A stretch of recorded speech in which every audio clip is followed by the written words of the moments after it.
After months of fierce fighting for the city that embodied the Ukrainian resistance, the Kremlin declared complete control of the city last week after months of fighting not seen in Europe since World War II. But the celebrations were flatly denied by Ukraine, where officials insisted the city was not fully under Russian control and the fighting was far from over. Ukrainian troops firmly held the heights facing Bakhmut from the north and south, as well as part of the outskirts of the city, but had not advanced over the past 2 days. Russian troops carried out intensive airstrikes and artillery fire. The reduction in the enemy's offensive activity was due to the fact that troops were being replaced and regrouped. The commander of the Ukrainian ground forces posted a video on Saturday which he said depicted Ukrainian special forces operating inside the destroyed city.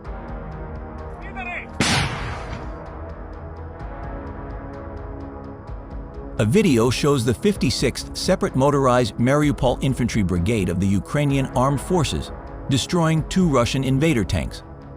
Presumably, their operators found targets and adjusted fire on them. The first clip shows how badly the tank was burnt. The pillar of flames towered many times higher than the broken trees in the forest path where it stood. The second video shows the moment of a direct hit on a tank moving across the field with an unidentified weapon. Another video shows gunners of the Ukrainian Armed Forces destroying 2 BM-21 Grad rocket salvo systems from Russian invaders at firing positions in a grove in the Zaporizhzhia region. It was seen that after being hit by an anti-aircraft missile, they spontaneously launched a projectile. The People's Deputy and frontline volunteer Yuri Mesygin announced this on his page on the social network Facebook, publishing a related video recorded by an unmanned aerial vehicle.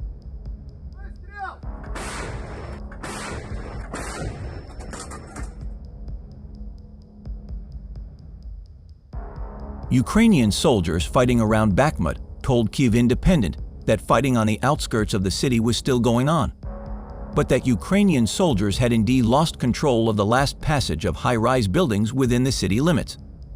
Serhiy Cherevety, spokesman for the Eastern Operations Command, confirmed that Ukrainian forces were holding positions and fortifications in the southwest part of the city near the monument to the destroyed MiG-17 aircraft. Ukrainian troops were still able to approach the town, but because of the intensity of the Russian army's artillery, movement of equipment and vehicles to positions was complicated. Recently, a video also shows fighters from the 72nd Separate Mechanized Brigade of the Ukrainian Armed Forces named Black Zaporozhets burning a 240mm 2C4 Tulip self-propelled mortar belonging to the Russian invaders.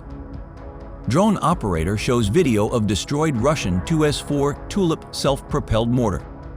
The first clip shows the successful release of a hand grenade at an already smoking Tulip, which was standing in a firing position in the field. The second, how the mortar burns. The 72nd Brigade fought in the Ugledarsky direction.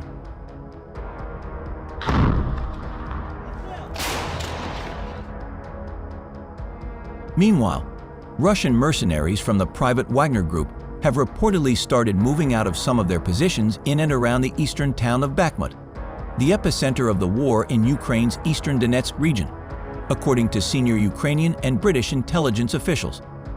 Yevgeny Prigozhin, the head of the mercenary group that spearheaded the attack on Bakhmut, said on May 25 its fighters had started leaving the city and would be replaced by regular Russian troops. Prigozhin claimed his fighters had captured Bakhmut, an assertion denied by Kyiv officials who said Ukrainian troops still controlled parts of the destroyed city. Earlier, the General Staff of the Ukrainian Armed Forces said in its daily report on May 27 that Ukrainian forces repulsed 25 Russian attacks on their positions in eastern Ukraine over the last 24 hours. 2 people were killed and 5 others injured by Russian shelling in the Donetsk region over the past 24 hours, Regional Governor Pavlo Kirilenko said on May 27. Fighting has also taken place around Kupiansk in the Kharkiv region, where Russian troops are trying to consolidate their tactical position, the Ukrainian military said.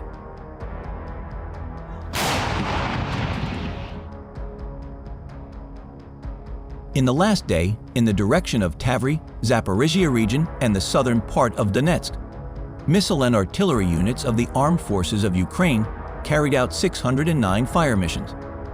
As a result, the manpower losses of the Russian occupiers amounted to more than a company of killed and wounded. In addition, 2 tanks, 3 infantry fighting vehicles, a Tau-2 A-65 Mr. B howitzer, 3 ammunition depots, and a Murom-M video surveillance system were destroyed. The General Staff of the Ukrainian Armed Forces reported on 29 May that Russia had lost 207,030 troops in Ukraine since the start of its full-scale invasion, with an estimated 430 casualties as of 28 May. The commander of the Ukrainian army, Oleksandr Syrsky, told troops near the eastern city of Lyman on Monday that the time would soon come to take offensive action against Russian troops. His comments came shortly after General Valery Zaluzhny, commander of the Ukrainian Armed Forces, signaled that a Ukrainian counteroffensive was imminent. Russia has launched a record number of kamikaze attack drones in Kyiv on the eve of the capital's holiday, according to Ukrainian officials. The Ukrainian Air Force stated that dozens of drones were used in Saturday's attack. The Russian bombing used an Iranian-made Shade drone and resulted in the death of at least 1 person over a 5-hour period. According to the General Staff of the Armed Forces of Ukraine, 2,993 unmanned aerial vehicles, commonly known as drones, were destroyed as of 28 May. On the other hand, the Russian military has not consistently provided its own data on hardware casualties and losses to compare or contrast with those from Ukraine. Each party also has reasons for declaring the other party's losses as significant. Apart from the drone and artillery losses, the other hardware losses mentioned in the Ukrainian Army report were less significant. According to the Baza Telegram channel, which is linked to the Russian security service, drones also struck the Belgorod region, which borders Ukraine. In the Kursk region, the local governor said shelling from Ukraine killed a construction worker near the Ukrainian border. None of the attacks reported inside Russia can be independently verified.